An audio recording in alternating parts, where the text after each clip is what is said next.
Commonwealth game की दस्तक के साथ ही हॉस्पिटैलिटी सेक्टर में बढ़ने लगी हैं करियर की संभावनाएं। आइए हम और आप भी चलते हैं हमारे करियर सेगमेंट की तरफ और जानते हैं इन करियर विकल्पों के बारे में। 2010 कॉमनवेल्थ गेम्स की दस्तक से बदल चुका है देश की राजधानी का नक्शा और विकास की इसी कड़ी में तेजी से ग्रोथ कर रहा है देश का हॉस्पिटैलिटी सेक्टर, जहां आने वाले दिनों में प्रोफेशनल्स की डिमांड नजर आने लगी है, जो एक अच्छा संकेत है उन लड़कियों के लिए भी जो हॉस्पिटैलिटी या फैसिलिटी मैनेजमेंट से जुड़े क्षेत्रों में तलाश रही हैं करियर के विकल्प। I've chosen event management and PR, and this is a very upcoming course in the market. It has a very once you just complete it with the course, it has a very challenging job profile, and it's not just 9 to 5 profile. You have to work a lot in it, but as in side by side you have to use your mind, and plus it has a very challenging profile. So that's why I've chosen this as my career option, and this profile I've chosen. Commonwealth is just about 198 days away from today onwards, and I think एक बहुत बड़ा exposure है hospitality के लिए और facility management के लिए, और facility management sees Commonwealth in a very big manner, opportunities के लिए, ग्रोथ के लिए, एक्सपोजर के लिए और अवेयरनेस के लिए.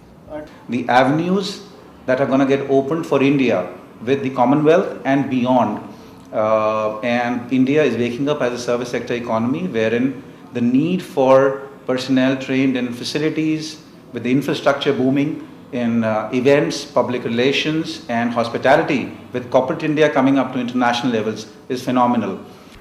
विदेशी सैलानियों के लिए पर्यटन का मुख्य केंद्र बन चुके भारत में आज होटल और हॉस्पिटैलिटी सेक्टर न सिर्फ बेहद तेजी से ग्रोथ कर रहा है, बल्कि इन क्षेत्रों में अच्छे ट्रेन प्रोफेशनल्स की मांग में भी लगातार इजाफा देखा जा रहा है।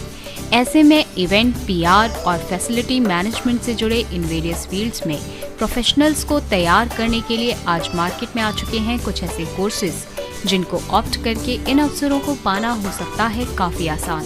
जो एक शॉर्टफॉल आ रहा है उसमें वही आ रहा है कि ट्रेंड स्किल सेट इंडिया में नहीं है। आज आप स्कूलिंग सिस्टम को ले लीजिए, गवर्नमेंट प्रोवाइडेड क्वालिटी एजुकेशन को ले लीजिए, क्वालिटी प्राइवेट सेक्टर एजुकेशन को ले लीजिए, आपको ग्रेजुएट्स मिल जाएंगे लेकिन एम्प्लॉयबल ग्रेजुएट्स आपको नहीं मिलेंगे। The education imparted to them is not relevant to the industry today, and this was reinforced by the minister of human resources Shri Kapil Sibal, जिन्होंने कहा कि focus has to go back on skill based employment. So, in my viewpoint, to sum it up, infrastructure shortfall is one of the biggest impediment, and the second impediment is availability of quality and trained manpower.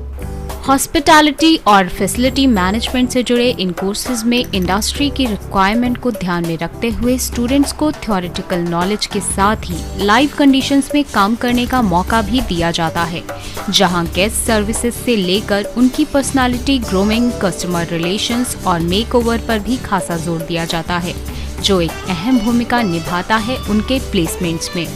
किसी भी institution में, किसी भी organisation में जाने में सबसे ज़रूरी चीज़ है, स्टेपिंग स्टोन ही किसी ऑर्गेनाइजेशन में फुटहोल्ड बनाने के लिए सबसे ज़रूरी है कि हमारी पर्सनालिटी एक लेवल तक हो। बहुत ज़रूरी है कि हमारे कम्युनिकेशन स्किल्स अच्छे हों। बहुत ज़रूरी है कि हमें अपना फिज़िकल ग्रूमिंग आए, हमें ये आए कि हमें किस तरह के कपड़े पहने, कौन सी चीज़ हमारे पर ज़्यादा जचती है, कौन सी चीज़ ज़्यादा हमें हमारी पर्सनालिटी को इन्हेंस करती है।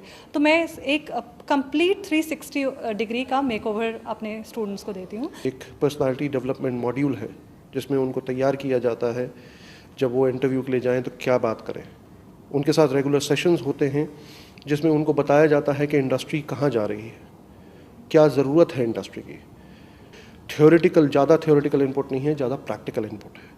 यहाँ पे जो स्टूडेंट्स हैं हम उनको ऐसा ही ट्रेन करते हैं कि क्या बेसिक रिक्वायरमेंट्स रहती हैं। जब एक अलग अलग किस्म के ट्रेवलर्स होते हैं आपके, उनके क्या रिक्वायरमेंट्स रहते हैं, उनको कैसे कैटर करना है, आपके बिज़नेस को कैसे चलाना है, आपका बिज़नेस के अंदर जो आपके अलग अलग फैक्टर्स हैं उनको इन्वॉल्व करके हम बच्चों को पूरा तैयार करते हैं ताकि वो इंडस्ट्री में इंडस्ट्री के operations as well as management उसका जो है उसको अच्छे तरीके से चला सकें। कस्टमर रिलेशंस और पीआर जैसे क्षेत्रों में लड़कियों को बेस्ट कैंडिडेट माना जाता है, जिसका कारण है उनके सॉफ्ट कम्युनिकेशन स्किल्स और प्रेजेंटेशन। यही वजह है कि अब इन क्षेत्रों को लड़कियां भी बतौर करियर ऑप्ट करके दे रही हैं अपना बेहतरीन परफॉर्मेंस। आज के दिन आप देखेंगे, चाहे एविएशन हो, एयरलाइंस हो, होटल्स हो, you find girls in all the 3 shifts including night shifts. तो अब वो चेंज हो गया है। जो एक लोगों में एक इनहिबिशन था, स्पेशली इन दी वुमेन फोक, के hospitality is something different sector, अब वो नहीं है। तो आजकल हम देख रहे हैं ज़्यादा से ज़्यादा जो गर्ल्स हैं they are joining this industry. एक तरफ जहां कॉमनवेल्थ गेम्स की तैयारियां जोरों पर हैं, वहीं दूसरी तरफ इस अवसर से युवाओं के लिए करियर की कई नई संभावनाएं दिनों दिन बढ़ रही हैं, जो एक बेहतर प्लेटफॉर्म साबित हो सकता है इन क्षेत्रों में करियर की नई शुरुआत के लिए।